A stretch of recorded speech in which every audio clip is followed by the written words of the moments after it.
नमस्कार दोस्तों, मैं Dharmendra Verma online study with DK में आपका बहुत बहुत स्वागत करता हूं। जैसा कि आप सभी को पता है कि जो रीट की एग्ज़ाम है वो हो चुकी है। लेवल फर्स्ट और लेवल सेकंड जो प्रथम पाली है या फिर कह सकते हैं प्रथम शिफ्ट में सेकंड लेवल के पेपर हुए थे, जिसके सारे वीडियो हम अपलोड कर चुके हैं। अब यहाँ पर जो फर्स्ट लेवल के पेपर है उनके वीडियो यहाँ पर जारी है, जिसमें हम बाल विकास का वीडियो बना चुके हैं, अपलोड भी कर चुके हैं। अब यहाँ पर हिंदी के बारे में हम हिंदी के जो 30 प्रश्न हैं उसके बारे में आपको बताएंगे, आंसर की बताएंगे। आप अपना पेपर आपके सामने रखिए और मिलान कीजिए। अंत में जरूर बताइएगा कि इन 30 प्रश्नों में आपको कितने नंबर आ रहे हैं। तो सबसे पहले देखिए, यहाँ पर गद्यांश दिया हुआ है 31 से 34 तक, आपको उसी में से आंसर देना है। तो गद्यांश में यहाँ नहीं पढ़ूंगा, आपने एग्जाम में अच्छे से पढ़ लिया होगा। डायरेक्टली हम प्रश्न पर चलेंगे।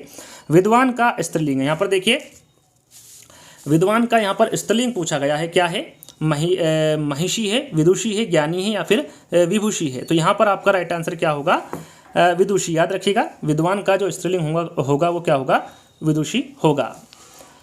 अगला प्रश्न है, एक वचन बहुवचन का सही युग्म है। यहाँ पर देखिए, एक वचन बहुवचन का सही युग्म पूछा गया था। पुरुष पुरुषों, पुस्तक पुस्तकें, साथी साथिया या फिर स्त्री महिला। तो राइट आंसर आपका होगा यहाँ पर बी वाला, पुस्तक पुस्तकें। ये एक वचन और बहुवचन का सही युग्म है।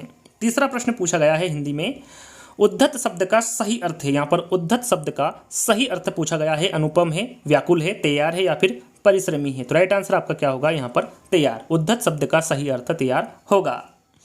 बड़े बड़े महात्मा सदैव लोगों की शंकाओं का समाधान करने के लिए उद्धत रहते हैं। वाक्य में कौन सा काल है? यहाँ पर इस वाक्य में कौन सा काल है पूछा गया है। सामान्य भूतकाल है, सामान्य भविष्यकाल है, संभाव्य वर्तमान काल है या फिर सामान्य वर्तमान काल है। तो राइट आंसर आपका होगा इसमें सामान्य वर्तमान काल है। फोर्थ वाला विकल्प आपका सही होगा। अगला प्रश्न देखिए, यहाँ पर अब आपको गद्यांश दिया हुआ है जो कि 35 से 39 तक आपको आंसर देना है। आपने गद्यांश ध्यान से पढ़ लिया होगा, नहीं पढ़ा है तो पुश करके पढ़ लीजिएगा। डायरेक्टली आंसर की ओर चलते हैं। देश शब्द का पर्यायवाची है। देश शब्द का पर्यायवाची पूछा गया था। वासव है, अटवी है, सदन है या फिर राष्ट्र है। तो यहाँ पर राष्ट्र आपका राइट आंसर होगा। उत्तम का विलोम शब्द क्या है? अगम है, अधम है, उच्च है या फिर अज्ञ है। राइट आंसर आपका होगा यहाँ पर अधम। उत्तम का विलोम शब्द क्या होगा? अधम होगा। अपने हित के लिए किया गया कार्य वाक्यांश के लिए एक शब्द है, परोपकार है, दूरदर्शी है, स्वार्थ है या फिर अक्षम्य है। राइट आंसर आपका होगा यहाँ पर स्वार्थ। विद्वेष शब्द का उपसर्ग है। विद्वेष शब्द का उपसर्ग क्या है? वी, विद या फिर वा। तो यहाँ पर आपका राइट आंसर होगा वी। विद्वेष शब्द का जो उपसर्ग होगा वो वी होगा। यथाशक्ति शब्द में समाज का प्रकार है, अवयवी भाव है, तत्पुरुष है, बहुब्रीहि है या फिर कर्मधारय है। यहाँ पर 39 का राइट आंसर क्या होगा? तो यहाँ पर आपका राइट आंसर होगा अवयवी भाव। याद रखिएगा, यथाशक्ति शब्द में अवयवी भाव समास है। पहला वाला विकल्प आपका सही होगा।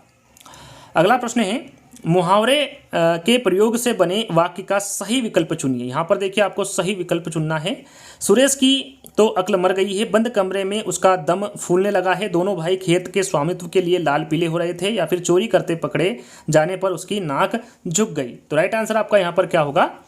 दोनों भाई खेत के स्वामित्व के लिए लाल पीले हो रहे थे। तीसरा वाला विकल्प आपका सही होगा। हिंदी भाषा में वाक्य के मनुष्य अंग होते हैं। यहाँ पर मनुष्य नहीं लिखा हुआ है। मुख्य अंग कितने होते हैं? ये जो सेकंड शिफ्ट में सेकंड लेवल का जो एग्जाम हुआ था उसमें भी ये प्रश्न पूछा गया था। तो हिंदी भाषा के वाक्य में जो मुख्यतः अंग कितने होते हैं?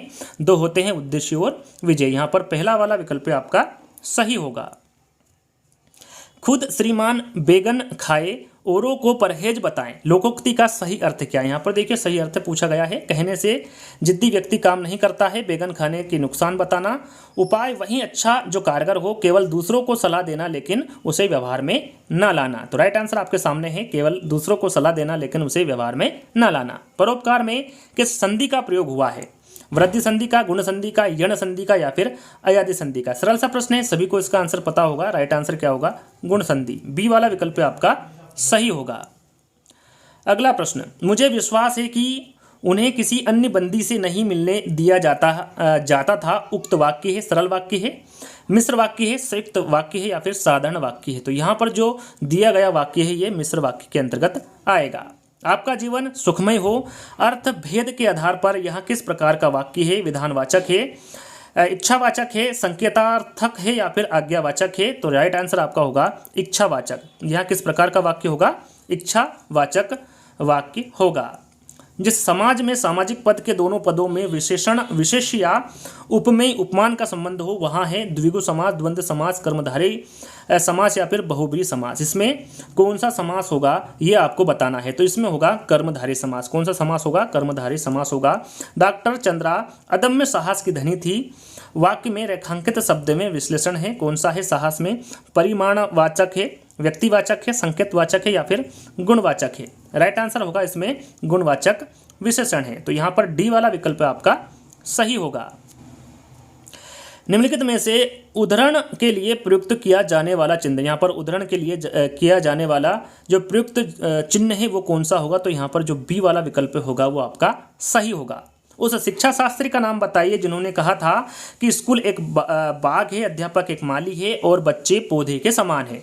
वासबर्न ने, ड्रेकाली ने, फ्रोबेल ने या फिर मोंटेसरी ने? सभी को इसको पढ़ा होगा, घोल के पी गए होंगे इस प्रश्न को। राइट आंसर आपका होगा यहाँ पर फ्रोबेल। सी वाला विकल्प आपका सही होगा। राष्ट्रपिता महात्मा गांधी द्वारा प्रवर्तित बेसिक शिक्षा का एक प्रमुख सिद्धांत है व्यक्तिगत भिन्नता पर बल देना, कक्षा के स्थान प्रयोगशाला में शिक्षा देना, मातृभाषा के माध्यम से शिक्षा प्रदान करना या फिर खेल के माध्यम से शिक्षा देना। तो यहाँ पर आपका राइट आंसर होगा मातृभाषा के माध्यम से शिक्षा प्रदान करना। निम्नलिखित में से कौन सी बोलने की योग्यता है? शुद्धवर्तनी, सुलेख, श्रुतलेख या फिर आशु भाषण? तो यहाँ पर राइट आंसर आपका होगा आशु भाषण। रेडियो अधिगम सामग्री है। यहाँ पर रेडियो अधिगम सामग्री के बारे में पूछा गया है। दृश्य अधिगम सामग्री, श्रव्य दृश्य अधिगम सामग्री, श्रव्य अधिगम सामग्री या फिर इनमें से कोई नहीं? तो यहाँ पर आपका राइट आंसर होगा श्रव्य अधिगम सामग्री। यहाँ पर तीसरा वाला विकल्प आपका सही होगा। ध्वनि, शब्द एवं वाक्य रचना का ज्ञान देना हिंदी शिक्षण का कौन सा उद्देश्य है? कौशलात्मक उद्देश्य है, सृजनात्मक उद्देश्य है, रसात्मक उद्देश्य या फिर ज्ञानात्मक उद्देश्य है? तो यहाँ पर आपका राइट आंसर होगा ज्ञानात्मक उद्देश्य। कौन सा उद्देश्य होगा? ज्ञानात्मक उद्देश्य होगा। अगला प्रश्न, शिक्षक श्यामपट्ट कॉपी या स्लेट पर अक्षरों को लिख देता है और छात्रों को कहता है कि इन अक्षरों को देखकर उनके नीचे स्वयं उसी प्रकार के अक्षर बनाए। यहाँ विधि कौन सी है? सभी को पता होगा कि यह विधि कौन सी होगी? अनुकरण विधि होगी। बहुविकल्प सही गलत विषम का चुनाव, युगलीकरण एवं रिक्त स्थान की पूर्ति किस प्रकार के प्रश्नों के भेद है? लघुत्तर प्रश्न, निबंधात्मक प्रश्न, वस्तुनिष्ठ प्रश्न या फिर इनमें से सभी? राइट आंसर आपका होगा यहाँ पर वस्तुनिष्ठ प्रश्न। व्याकरण शिक्षण प्रणाली में किस प्रणाली को विकृत रूप में सुग्गा प्रणाली भी कहते हैं? यहाँ पर देखिए सुग्गा प्रणाली किसको कहते हैं इसके बारे में आपको बता चुका था। यदि आपने ध्यान से वीडियो देखा होगा 150 प्रश्न मैंने हिंदी के दिए थे, हिंदी पेडागोजी के, उसमें ये प्रश्न था। निगमन प्रणाली है, अव्याकृति प्रणाली है, पाठ्य पुस्तक प्रणाली है या फिर आगमन प्रणाली है? तो यहाँ पर आपका राइट आंसर पाठ्य पुस्तक प्रणाली। यहाँ पर तीसरा वाला विकल्प आपका सही होगा। नवीन शिक्षण पद्धतियों में प्रोजेक्ट पद्धति के व्यापक प्रयोग का श्रेय किसको जाता है? डिवी और किलपेट्रिक को जाता है, स्टीवेसन और रिचर्ड को जाता है, कुमारी हेलन पार्कहर्स्ट को जाता है या फिर कार्लटन वासबर्न को जाता है? किसको जाता है? तो ये डिवी और किलपेट्रिक को जाता है। यहाँ पर पहला वाला विकल्प आपका सही होगा। देखिए 58वां प्रश्न को मेरे को आंसर नहीं मिला है, तो यदि आपको इसका आंसर पता हो तो बता दीजिएगा, मुझे इस प्रश्न की जानकारी नहीं है।